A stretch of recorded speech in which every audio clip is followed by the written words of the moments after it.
স্কলাৰশ্বিপত আপোনালোকে আবেদন কৰিব প্ৰথমতে গুগল ক্ৰমত আপোনালোকে টাইপ কৰিব NSP অৰ্থাৎ নেশ্যনেল স্কলাৰশ্বিপ পৰ্টেল যাৰ জৰিয়তে আপোনালোকে অনলাইন কৰিব পাৰিব লগে লগে নেশ্যনেল স্কলাৰশ্বিপ পৰ্টেলৰ হোম পেজটো পাই যাব আৰু তাত ভিজিট কৰি আপোনালোকে ইয়াত নিউ ৰেজিষ্ট্ৰেশ্যন আৰু লগইন আছে তো নিউ ৰেজিষ্ট্ৰেশ্যন আপোনালোকে ক্লিক কৰি দিব ক্লিক কৰাৰ লগে লগে অলপ সময় লোডিং ল'ব লোডিং লোৱাৰ পাছত এনেকুৱা এটা ইণ্টাৰফেচ আহি যাব আপোনালোকৰ সন্মুখত ইয়াত গাইডলাইন কিছুমান আছে আপোনালোকে এফালৰ পৰা পঢ়ি যাব যদি সময় থাকে হাতত আৰু যদি সময় নাথাকে তেতিয়া তলফালে স্ক্ৰল ডাউন কৰিব তলফালে স্ক্ৰল ডাউন কৰি গ'লে আপোনালোকে তিনিটা বক্স পাব তো তিনিটা বক্সতে টিক চিন দিব লাগিব তো তিনিটা বক্সত টিক চিন দিয়াৰ পাছত ইয়াত কণ্টিনিউ বটনত ক্লিক কৰি দিব তেতিয়া লগে লগে নেক্সট এটা ইণ্টাৰফেচ আহিব য'ত দেখা পাব যে ফ্ৰেছ ৰেজিষ্ট্ৰেশ্যন ফৰ একাডেমিক ইয়াৰ 2021 তো প্ৰথমে আপোনালোকে ডমিচাইল ষ্টেটটো নিজৰ বাস কৰা ষ্টেটটো চিলেক্ট কৰিব লাগিব অসম বুলি স্কলাৰশ্বিপ ষ্টেট আপোনালোকে পোষ্ট মেট্ৰিক চিলেক্ট কৰিব যেটো higher secondary first year second year পঢ়ি আছে তাৰ পাছত আপোনালোকে নেম অফ দ্য কেণ্ডিডেট আপোনালোকৰ নিজৰ ফুল নামটো কেপিটেলত লিখিব স্কলাৰশ্বিপ কেটেগৰীটো চিলেক্ট কৰোঁতে চাব যে এই OBC স্কলাৰশ্বিপটো অকল মেট্ৰিক পাছ কৰাৰ পাছতে দিয়ে গতিকে আপোনালোকে গোটেইখিনি ল'ৰা ছোৱালীয়ে পোষ্ট মেট্ৰিক স্কলাৰশ্বিপ বুলি টাইপ কৰিব এতিয়া নামটো টাইপ কৰিব আপোনালোকে কেপিটেলত সম্পূৰ্ণ কেপিটেলত আৰু শুদ্ধকৈ টাইপ কৰিব চাৰ্টিফিকেট যেনেকৈ আছে তাৰপিছত স্কিমটো চিলেক্ট কৰিব লাগিব ইয়াত স্কলাৰশ্বিপ স্কিম বুলি চিলেক্ট কৰিব ডেট অফ বাৰ্থ আপোনালোকে ডেট অফ বাৰ্থটো মেনুৱেলি চিলেক্ট কৰিব পাৰে অথবা আপোনালোকে ইয়াত কেলেণ্ডাৰখনতো এফালৰ পৰা চিলেক্ট কৰিব পাৰে তো আমি মেনুৱেলি চিলেক্ট কৰিম যিটো নেকি একচুৱেল ডেট অফ বাৰ্থ আপোনালোকৰ এডমিটত যেনেকৈ আছে তেনেকৈ আপোনালোকে ডেট অফ বাৰ্থটো টাইপ কৰিব কোনো ধৰণৰ যাতে ভুল নকৰে ডেট অফ বাৰ্থটো ভুল কৰিলে আপোনালোকৰ প্ৰব্লেম হ'ব পাৰে গতিকে ডেট অফ বাৰ্থটো মেনুৱেলি টাইপ কৰাৰ পাছত জেণ্ডাৰটো চুজ কৰিব মেল ফিমেল মোবাইল নাম্বাৰ তো ইমেইল এড্ৰেছত কিবা কিবি আহিছে আগতে মই এইখিনি ৰিমুভ কৰি লওঁ ইমেইল এড্ৰেছ তথা IFSC কোডতো কিবা কিবি আহি গৈছে অট'মেটিকলি তো এইখিনি ৰিমুভ কৰি লৈছোঁ এতিয়া mobile number 10 digit valid mobile নাম্বাৰটো আপোনালোকে টাইপ কৰিব লাগিব যিটো লগত আছে কাৰণ ইয়াত ফাৰ্ষ্ট টাইম লগইন কৰোঁতে এটা OTP চেণ্ড কৰা হয় গতিকে সেই মোবাইল নাম্বাৰটো আপোনালোকে লগত থাকিব লাগিব সেইবাবে এটা ভেলিড মোবাইল নাম্বাৰ এটা টাইপ কৰি দিব আপোনালোকে ইমেইল এড্ৰেছ থাকিলে দিব নাথাকিলে নাই তাৰপিছত আছে বেংকৰ IFSC কোড প্ৰথমে কনফাৰ্মেশ্যন বেংক IFSC কোডত টাইপ কৰিব কাৰণ কনফাৰ্মেশ্যন বেংক IFSC কোডত বস্তুখিনি শ্ব' হৈ থাকে আৰু সেইখিনি চাই আমি বেংক IFSC কোডত টাইপ কৰিব পাৰিম ইয়াত IFSC কোডটো টাইপ কৰাৰ পাছত ইয়াত আকৌ এবাৰ টাইপ কৰিব লাগিব কনফাৰ্মেশ্যনৰ বাবে IFSC কোডটো টাইপ কৰাৰ লগে লগে আপোনালোকৰ বেংক এড্ৰেছটো আহি যাব যিটো একাউণ্ট আছে একাউণ্ট নাম্বাৰ দিব লাগিব যিটো আপোনালোকৰ একাউণ্ট নাম্বাৰ হয় বেংকৰ একাউণ্ট নাম্বাৰ সেইটো দিব নিজৰ নহ'লেও আপোনালোকে পেৰেণ্টছৰ দিলেও কথা নাই ইয়াত কনফাৰ্মেশ্যনৰ বাবে আকৌ সেই একাউণ্ট নাম্বাৰটো চেমটো টাইপ কৰিব লাগিব আপোনালোকে ভুল নকৰিব কাৰণ মিছমেচ হ'লে আপোনালোকে লোড নলয় তাৰপাছত তলত অট'মেটিকলি বেংকৰ নামটো আহি যাব তলফালে স্ক্ৰল ডাউন কৰিব আইডেণ্টিফিকেশ্যন ডিটেইলছ সুধিছে একাউণ্ট নাম্বাৰ আধাৰ কাৰ্ড নাম্বাৰ বা একাউণ্ট পাছবুক তো আমি একাউণ্টৰ পাছবুকটো দিম ইয়াত চুজ কৰিব লাগিব বেংকৰ পাছবুকৰ ফ্ৰণ্ট পেজটো যিটো JPG ফৰ্মেটত হ'ব লাগিব 200 কেবিতকৈ তলত ইয়াত চুজ অপশ্যনত ক্লিক কৰিব আৰু যিটো নেকি ফাইল আছে স্কেন কপি সেইটো আপোনালোকে চুজ কৰি ল'ব 200 কেবিৰ তলত হ'ব লাগিব মন কৰিব ফাইল সাইজ কেনেকৈ ক'ব পাব ডেছক্ৰিপশ্যন বক্সত ভিডিঅ' লিংক আছে আপোনালোকে মোবাইলৰ পৰা কৰিব পাৰিব ইয়াত যিটো ফোল্ডাৰত মই সেভ কৰি দিছোঁ যিখন নেকি পাছবুক আছে ফ্ৰণ্ট পেজটো ইয়াত চিলেক্ট কৰিলোঁ আৰু তলফালে স্ক্ৰল ডাউন কৰি ইয়াত এই গোটেইখিনি ডিটেইলছ নালাগে বাৰু তলফালে যিটো নেকি কেপচা আছে তো A to Z আপোনালোকে টাইপ কৰিব স্মলত থাকিলে স্মল কেপিটেলত থাকিলে কেপিটেল যদি চিনি নাপায় কাষতে ৰিফ্ৰেছ বুটন এটা আছে ইয়াতে ক্লিক কৰিলে নতুন কেপচা আহি যাব ইয়াত A to Z কেপচাটো টাইপ কৰাৰ পাছত ইয়াত বক্সটোত টিক চিন দিব আৰু ৰেজিষ্টাৰ অপশ্যনত ক্লিক কৰি দিব তেতিয়া অলপ সময় লোডিং লোৱাৰ পাছত আপোনালোকৰ ৰেজিষ্ট্ৰেশ্যনটো কমপ্লিট হ'ব আৰু এটা ৰেজিষ্ট্ৰেশ্যন ID এটা আহি যাব তো তাৰ বাবে অলপ সময় ৱেইট কৰিব লাগিব এনেদৰে এটা ইণ্টাৰফেচ আহিব য'ত আছে ষ্টুডেণ্ট এপ্লিকেশ্যন ID বুলি তো এই যিটো নেকি ষ্টুডেণ্ট এপ্লিকেশ্যন ID আপোনালোকে এইবাৰ এপ্লাই কৰিছে গতিকে AS 2021 বুলি থাকিব আগতে এপ্লাই কৰাৰ সময়তে আগৰ ছেশ্যন থাকিব তো গতিকে এইটো আপোনালোকে ভালদৰে নোট ডাউন কৰি থ'ব কাৰণ যিহেতু কেতিয়াবা নেটৱৰ্কৰ প্ৰব্লেমৰ বাবে বা ছাৰ্ভাৰৰ প্ৰব্লেমৰ বাবে আপোনালোকৰ ৰেজিষ্টাৰ্ড মোবাইল নম্বৰত এই ৰেজিষ্ট্ৰেশ্যন আইডিটো নাহে ইয়াত মই কপি কৰিলোঁ কপি কৰাৰ পাছত আপোনালোকে কণ্টিনিউ বুটনত ক্লিক কৰি দিব কণ্টিনিউ বুটনত ক্লিক কৰাৰ লগে লগে আগৰ ইণ্টাৰফেচটো আহি যাব যিটো হৈছে লগইন পেজ আপোনালোকে এই যিটো নেকি ৰেজিষ্ট্ৰেশ্যন ID আছে তাতে পেষ্ট কৰি দিব পাছপৰ্টটো ফাৰ্ষ্ট টাইম আপোনালোকে লগইন কৰোঁতে আপোনালোকৰ পাছপৰ্টটো আপোনালোকৰ ডেট অফ বাৰ্থটো হয় গতিকে মন কৰিব নিজৰ যিটো নেকি ডেট অফ বাৰ্থ ৰেজিষ্ট্ৰেশ্যনৰ সময়ত দিছিল সেই ডেট অফ বাৰ্থটোৱে আপোনালোকে লগইন পাছপৰ্ট আৰু লগতে ষ্টেজটো দিব লাগিব DDMMYY ফৰ্মেটত থাকিব পাছপৰ্টটো তাৰপিছত তলত যিটো নেকি কেপচা আছে A to Z আপোনালোকে টাইপ কৰিব যদি চিনি নাপায় ৰিফ্ৰেছ বুটন এটা আছে কাষতে লাল কালাৰৰ সেইটো টাইপ কৰিলে নতুন কেপচা আহি যাব আৰু লগইন বুটনত আপোনালোকে ক্লিক কৰি দিব তো লগইন বুটনত ক্লিক কৰাৰ লগে লগে এনেকুৱা এটা ইণ্টাৰফেচ আহিব য'ত আপোনালোকৰ ৰেজিষ্টাৰ্ড মোবাইল নম্বৰ এটা OTP চেণ্ড কৰা হ'ব বা নতুবা ৰেজিষ্টাৰ্ড ইমেইল IDটো তো আমি মোবাইল নাম্বাৰটো চেঞ্জ কৰি ল'ম যেহেতু বৰ্তমানলৈকে মোবাইল নাম্বাৰটোত কোনো ধৰণৰ মেছেজ হোৱা নাই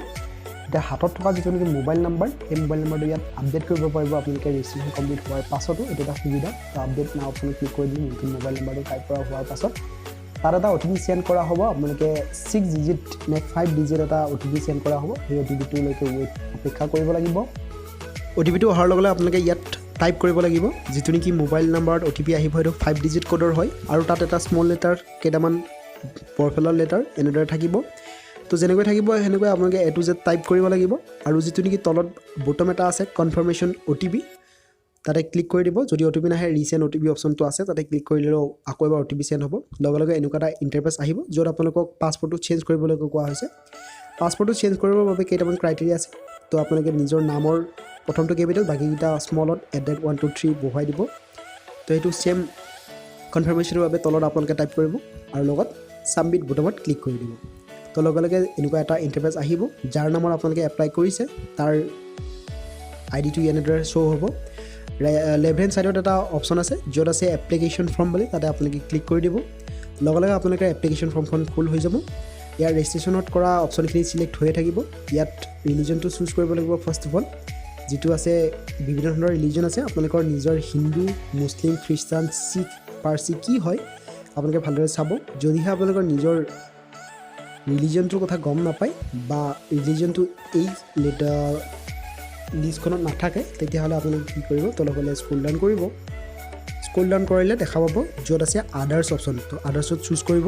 কমিউনিটি নিজৰ কাষ্টটো চুজ কৰিব দিছে কি হয় OBC বুলি চুজ কৰিছোঁ ফাদাৰ নেম আপোনালোকৰ যিটো নেকি দেউতাৰ নাম এডমিটত যেনেকৈ আছে তেনেকৈ A to Z টাইপ কৰিব সম্পূৰ্ণ কেপিটেলত টাইপ কৰিব তাৰপিছত আছে মাদাৰ্ছ নেম নিজৰ মাৰ নামটো সম্পূৰ্ণ কেপিটেলত টাইপ কৰিব ইয়াত কোনো ধৰণৰ মিছ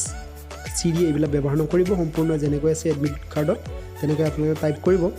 তাৰপিছত আছে এনুৱেল ফেমিলি ইনকাম আপোনালোকৰ বছৰি মা দেউতাৰ আয়ৰ বিচাৰিছে তো আপোনালোকে বছৰি ফেমিলি ইনকামটো আপোনালোকে যিমান দিছে ইনকাম চাৰ্টিফিকেটখন তেনেকৈ দিব তাৰপিছত চুজ কৰিব লাগিব ডে স্কলাৰ আপোনালোকে ডে স্কলাৰতে থাকিব দিব ইনষ্টিটিউটখন চিলেক্ট কৰিব লাগিব বৰ্তমান যিখন ইনষ্টিটিউট পঢ়িছে তাৰ বাবে প্ৰথমতে ষ্টেটটো চুজ কৰিব য'ত আছে ইনষ্টিটিউটৰ ডিষ্ট্ৰিক্টটো চুজ কৰিব লাগিব ইনষ্টিটিউটৰ ডিষ্ট্ৰিক্টটো চুজ কৰাৰ পাছত তলফালে গেট ইনষ্টিটিউট লিষ্ট বুলি আহিব লিষ্টত ক্লিক কৰিব কাষতে চাৰ্জ অপশ্যন আছে তাতে আপোনালোকৰ ইনষ্টিটিউটৰ ফাৰ্ষ্ট নামটো লিখি দিলেই অট'মেটিক চাৰ্জ হৈ যাব আৰু এইখন আহি গ'ল যিখন কলেজত মই চাৰ্চ কৰিছোঁ তো ইয়াত এটা বক্স আছে কাষতে বক্সত ক্লিক কৰিছোঁ এনেদৰে আহিব তাৰপাছত চিলেক্ট যিটো নেকি অপশ্যন আছে তাতে চিলেক্টত ক্লিক কৰি দিব তলত আছে প্ৰেজেণ্ট ক্লাছ তো আপোনালোকে ইয়াত ফাৰ্ষ্ট ইয়াৰ নে ছেকেণ্ড ইয়াৰ কি হয় ফাৰ্ষ্ট ইয়াৰ অপশ্যনত চুজ কৰি দিছোঁ মই আপুনি যদি ছেকেণ্ড ইয়াৰত হয় বা ডিগ্ৰীত হয় তেতিয়াহ'লে আপোনালোকে ডিগ্ৰীত দিব কলেজ নাম ৱাইজত আপোনালোকৰ প্ৰেজেণ্ট ক্লাছটো চুজ হ'ব গতিকে আপোনালোকে কলেজখন ভালদৰে চেক কৰিব কাৰণ যিখন কলেজত যিমানলৈকে আছে তেনেকৈ শ্ব' হ'ব প্ৰেজেণ্ট ক্লাছ তো ইয়াৰ 1 ঠিক কৈছোঁ মুড অফ ষ্টাডি ৰেগুলাৰ হ'ব প্ৰেজেণ্ট ক্লাছ ষ্টাৰ্ট ডেট আপোনালোকৰ এডমিশ্যন যেতিয়া হৈছিল এডমিশ্যন ৰিচিপ্টত ডেটটো থাকিব সেই ডেটটো ছেম টু ছেম দিব কাৰণ এডমিশ্যন ডেটটো যিমান তাৰিখ দিয়া আছে তেনেকৈ আপোনালোকে ইয়াত এডমিশ্যন ক্লাছটো ষ্টাৰ্ট হ'ব তেনেকৈ দিব ক্লাছ যেতিয়াৰ পৰা ষ্টাৰ্ট নহওক কিয় আপোনালোকে এডমিশ্যন ৰিচিপ্টৰ যিটো নেকি ডেট আছে তাতে সেই ডেটটো বহুৱাই দিব প্ৰিভিয়াছ বৰ্ড আপোনালোকে যিহেতু হাই ছেকেণ্ডেৰী ইয়াত মই হাই ছেকেণ্ডেৰী চিলেক্ট কৰিছোঁ তাৰ বাবে ইয়াত মেট্ৰিকৰ ডিটেইলছখিনি ফিল আপ কৰিম অৰ্থাৎ প্ৰিভিয়াছ বৰ্ডত মই মেট্ৰিকৰ ডিটেইলছটো শ্ব' কৰিম যদি আপোনালোকে গ্ৰেজুৱেশ্যন কৰি আছে তেতিয়াহ'লে আপোনালোকে হায়াৰ ছেকেণ্ডেৰী ডিটেইলছটো শ্ব' কৰিব প্ৰিভিয়াছ বৰ্ড বা ইউনিভাৰ্চিটি নেমত ইয়াত board of secondary education Assam যিটো হৈছে সেৱা মেট্ৰিকৰ বৰ্ডখন তেনেদৰে board of secondary education Assam বুলি আহিব তো তলত বহুকেইটা অপশ্যন আছে চুজ কৰা হোৱাৰ পাছত আছে প্ৰিভিয়াছ কোৰ্চটো 10 বুলি চিলেক্ট কৰিছোঁ হাই ছেকেণ্ডেৰী দিছোঁ গতিকে প্ৰিভিয়াছ পাছিং ইয়াৰ যিটো বছৰ আপোনালোকে পাছ কৰিছে মেট্ৰিক বা হায়াৰ ছেকেণ্ডেৰী চুজ কৰিব বা টাইপ কৰিব প্ৰিভিয়াছ ক্লাছত পাৰ্চেণ্টেজ আপোনালোকে যদি মেট্ৰিকৰ ডিটেইলছটো দিয়ে প্ৰিভিয়াছ কোৰ্চত তেতিয়াহ'লে আপোনালোকে মেট্ৰিকত যিমান পাৰ্চেণ্টেজ পাইছিল সেইটো উল্লেখ কৰিব যদিহে আপোনালোকে গ্ৰেজুৱেশ্যন কৰি আছে তেতিয়াহ'লে হায়াৰ ছেকেণ্ডেৰীত কিমান পাৰ্চেণ্টেজ পাইছিল সেইটো উল্লেখ কৰিব এই বক্সটোত তাৰপাছত আছে ইউনিভাৰ্চিটি ৰেংক নো অপশ্যনত ক্লিক কৰিব 10th class roll number star mark দিয়া আছে গতিকে মাষ্ট বি ফিল আপ কৰিব লাগিব মেট্ৰিকৰ যিটো নেকি ৰোল নাম্বাৰ যেনেকৈ আছে এডমিটত তেনেকৈ আপোনালোকে A to Z fill up কৰি দিব ইয়াত আৰু এই বক্সটোত মেট্ৰিকৰ ৰোল নাম্বাৰটো ভালদৰে ফিল আপ কৰাৰ পাছত বৰ্ড নেম আছে আকৌ সেৱাই চিলেক্ট কৰিব লাগিব মানে বস্তুখিনি ৰোটেট হৈ থাকে তো ডিটেইলছটো ইয়াত শ্ব' কৰিব আপোনালোকে board of secondary education Assam বুলি লিখি দিব তাৰপিছত লগে লগে আপোনালোকৰ মেট্ৰিকৰ যিখন নেকি বৰ্ড সেইখন আহি যাব ছেকেণ্ড অপশ্যনত তো মই যিখন নেকি আমাৰ সেৱা বোৰ্ড সেইখন আপোনালোকে চুজ কৰি ল'ব চুজ কৰাৰ পাছত ইয়াৰ অফ পাছিং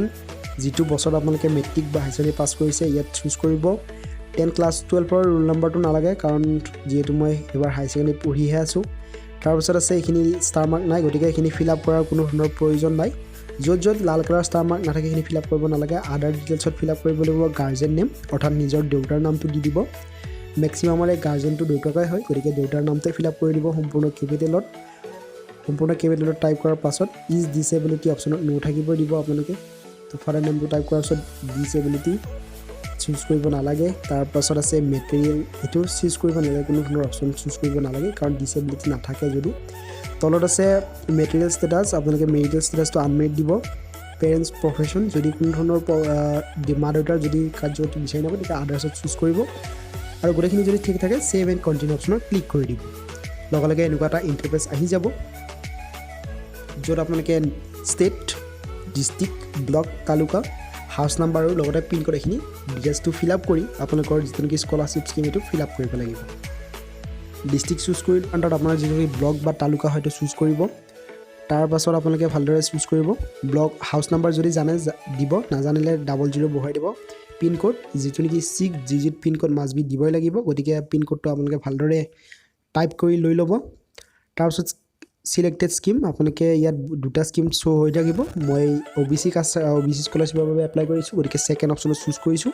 ইয়াত তিনিটা ডকুমেণ্টছ আপলোড কৰিব লাগিব ইনকাম চাৰ্টিফিকেট কাষ্ট চাৰ্টিফিকেট আৰু বনাফিড ষ্টুডেণ্টছ ইনষ্টিটিউট চাৰ্টিফিকেট এখন ডাউনলোড কৰি ল'ব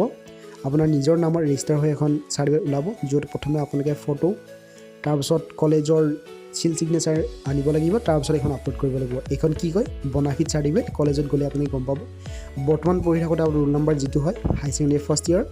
বা ছেকেণ্ড ইয়াৰ বৰ্তমান যিটো একাডেমিক ছেশ্যন য'ত পঢ়ি আছে আপোনালোকৰ ৰোল নম্বৰটো দিব চিল ছিগনেচাৰ মাৰিব লাগিব ইয়াত বক্স আছে এখন প্ৰথমে প্ৰিণ্ট আউট কৰি ল'ব তো যাব তাৰপিছত ইনকাম চাৰ্টিফিকেট আছে প্ৰথমে ইয়াত চুজ কৰিব চাৰ্টিফিকেট নাম্বাৰ ইনকাম চাৰ্টিফিকেটৰ যিটো নাম্বাৰ থাকে সেই নাম্বাৰটো আপোনালোকে বহুৱাই দিব ইনকাম চাৰ্টিফিকেটখনত চালে গম পাব তাতে লাল কালাৰ বা ক'লা কালাৰ এটা নাম্বাৰ লিখা থাকে সেই নাম্বাৰটো টাইপ কৰিব যোনটো ডেটত ইছ্যু কৰা হৈছিল যোন তাৰিখে আপোনালোকে ইনকাম চাৰ্টিফিকেট ওলাইছিল সেই ডেটটো থাকিব প্লেচ অফ ইছ্যু য'ত আপোনালোকে ইনকাম চাৰ্টিফিকেট ওলাইছে সেই প্লেচখনৰ নামটো দিব সম্পূৰ্ণ ইনকাম চাৰ্টিফিকেটখনত চালে আপোনালোকে গমেই পাব ক'ত আছে নামটো তাৰপাছত আছে তলত ভালদৰে নামটোত কেপিটেলত টাইপ কৰিব য'ত আপোনালোকে ইছ্যু কৰিছিল তাৰপিছত ইছ্যু বাই কোনে ইছ্যু কৰিছিল SDO নে আপোনালোকৰ মৌজাদাৰ নে কোনে তো মোৰ ইনকাম চাৰ্টিফিকেটখন মৌজাদাৰ ইছ্যু কৰিছিল গতিকে মৌজাদাৰ বুলি লিখিছোঁ আপলোড ফাইল তো আপোনালোকে ফাইলটো আপলোড কৰিব য'ত আছে স্কেন কপি JPG ফৰ্মত হ'ব লাগিব লগতে 200 KB তলত হ'ব লাগিব আপোনালোকে ভালদৰে বনাই ল'ব আপলোড নাও অপশ্যনত ক্লিক কৰি দিব লগে লগে অলপ সময় লোডিং ল'ব লাগিব যেতিয়ালৈকে তলত নটিফাই নহয় ইয়াত দিয়া আছে ডকুমেণ্ট আপলোডেড ছাকচেছফুলি ইয়াত ক্ল'জ কৰি দিলোঁ ইয়াত চকুটো ক্লিক কৰিলে ফিউ ডকুমেণ্টছ আপোনালোকে কেনেকুৱা আপলোড কৰিছে চাব পাৰিব এনেদৰে এইখনত চাৰ্টিফিকেট ক্ল'জ কৰি দিলোঁ তাৰপিছত তলত আছে কাষ্ট চাৰ্টিফিকেট নিজৰ কাষ্ট চাৰ্টিফিকেট আপলোড কৰিব লাগিব আপলোড বুটনত যাব প্ৰথমে আছে কাষ্ট চাৰ্টিফিকেটৰ নাম্বাৰ কাষ্ট চাৰ্টিফিকেটখন চালে আপুনি গম পাব এটা নাম্বাৰ লিখা থাকে সেই নাম্বাৰটো যি নাম্বাৰ আছে টাইপ কৰিব ডেট অফ ইছ্যু যোন তাৰিখে আপোনালোকে ইনকাম কাষ্ট চাৰ্টিফিকেটখন ইছ্যু কৰিছিল সেই ডেটটো ইয়াত A to Z আপোনালোকে দিব লাগিব তো ভালদৰে ইনকাম কাষ্ট চাৰ্টিফিকেটখন চাই ল'ব কোনটো ডেটত কোনটো চনৰ কিমান তাৰিখে ইছ্যু কৰা হৈছিল নিমিলিলে প্ৰব্লেম হ'ব পাৰে গতিকে আপোনালোকে ভালদৰে চাই ল'ব চাৰ্টিফিকেটখনৰ লগত প্লেচ অফ ইছ্যু য'ত আপোনালোকে ইনকাম চাৰ্টিফিকেট ওলাইছিল কোনে ইছ্যু কৰিছিল SDO নে DC তো আপোনালোকে ভালদৰে দিব SDO হ'লে SDO DC হ'লে DC 200 KB তলৰ হ'ব লাগিব আৰু JPG ফৰ্মত হ'ব লাগিব চুজ ফাইলত ক্লিক কৰিব য'ত স্কেন কপিটো আছে আপোনালোকে চুজ কৰিব ক্লিক কৰিব অ'পেন কৰিব আৰু আপলোড নাও অপশ্যনত ক্লিক কৰি দিব নেটৱৰ্ক স্পীড যদি ভাল থাকে তেতিয়াহ'লে ডেফিনেটলি সোনকালে আপলোড হ'ব অলপ সময় ৱেইটিং কৰিব লাগিব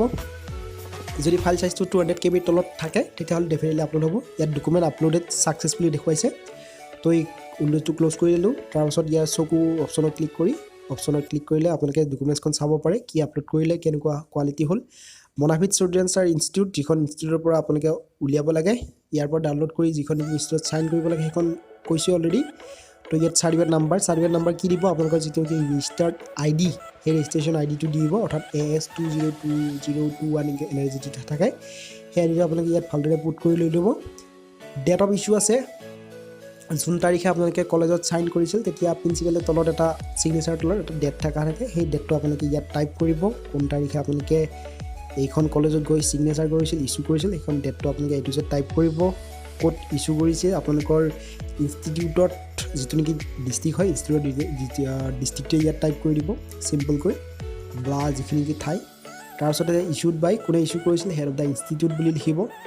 প্ৰিন্সিপাল বুলি লিখিলেও কথা নাই হেড অফ দ্য ইনষ্টিটিউট বুলি লিখিলেও কথা নাই তাৰপিছত 200 KB তলত হ'ব লাগিব জেপিজি ফৰ্মেট হ'ব লাগিব চুজ ফাইলত ক্লিক কৰিব য'ত আপোনালোকে স্কেন কৰিছে ইয়াত অ'পেন কৰিব আৰু আপলোড নাও অপশ্যনত ক্লিক কৰিব নেটৱৰ্ক স্পীড থাকিলে ডেফিনেটলি সোনকালে আপলোড হৈ যাব তো অলপ সময় লোডিং লোৱাৰ পিছত তলত দেখুৱাই আছে ডকুমেণ্ট আপলোডেড ছাকচেছফুলি লগে লগে এই উইণ্ড'টো ক্ল'জ কৰি দিম 3খন ডকুমেণ্টছ আপলোড হ'ল এইখন যদি চাব বিচাৰে বটমত ক্লিক কৰি দিব ওকে ক্লিক কৰাৰ পিছত আপোনালোকে কি আপলোড কৰিছে চাব পাৰিব ফটো লগাব লাগিব মই কৈছোঁ অলৰেডি কেনেকুৱা কি কৰিব লাগিব তাৰপাছত ফাইনেল ছাবমিট বটমত ক্লিক কৰি দিব যদি চব ঠিকে আছে ক্লিক কৰাৰ লগে লগে এনেকুৱা এটা ইণ্টাৰফেচ আহিব আপোনালোকে এখন প্ৰিণ্ট আউট কৰি থ'ব লাগিব অৰ্থাৎ থ'ব মানে কি আৰু কলেজত জমা দিব লাগিব ৰিকোৱাৰ্ড ডকুমেণ্টছৰ সৈতে তো এইখন প্ৰিণ্ট অপশ্যন আছে তলত য'ত ছিগনেচাৰ অফ দ্য কেণ্ডিডেট আৰু প্ৰিন্সিপালৰ ছিগনেচাৰ কৰি আপোনালোকে কলেজত জমা দিব লাগিব ইয়াত PDF হিচাপে আপোনালোকে ছেভ কৰিব পাৰে য'ত ইচ্ছা তাতে ছেভ অপশ্যনত ক্লিক কৰিলে ছেভ হৈ যাব য'তে ইচ্ছা তাতে ছেভ কৰিব পাৰে আপোনালোকৰ যিখন নেকি প্ৰিণ্ট আউট হাৰ্ড কপি বুলি ক'ব পাৰি তো এইখন আপোনালোকে থৈ দিব পাৰে থৈ দিব মানে কি দুটা কপি বনাই ল'ব এখন কলেজত জমা দিব লাগিব এখন ঘৰতে থৈ দিব ফাৰ্ডাৰ আপোনালোকে কিবা যদি প্ৰব্লেম হয় আপোনালোকে ট্ৰেক কৰিব পাৰিব তো এনেদৰে এইখন হৈছে আপোনালোকৰ প্ৰিণ্ট আউট এইখন প্ৰিণ্ট আউটৰ লগত আপোনালোকে অৰিজিনেল ইনকাম চাৰ্টিফিকেটখন কাষ্ট চাৰ্টিফিকেটৰ জেৰক্স কপি তাৰপিছত বনাফিটখনো দিব লাগিব আৰু লগতে কলেজত ক'বই কি কি ডকুমেণ্টছ লাগিব কলেজৰ পৰা তো ভিডিঅ'টো লাইক কমেণ্ট শ্বেয়াৰ আৰু ছাবস্ক্ৰাইব কৰিব এনেকুৱা ধৰণৰ স্কলাৰশ্বিপ ৰিলেটেড নটিফিকেশ্যনৰ বাবে আপোনালোকে তলত চেনেলটো ছাবস্ক্ৰাইব কৰিবলৈ নাপাহৰিব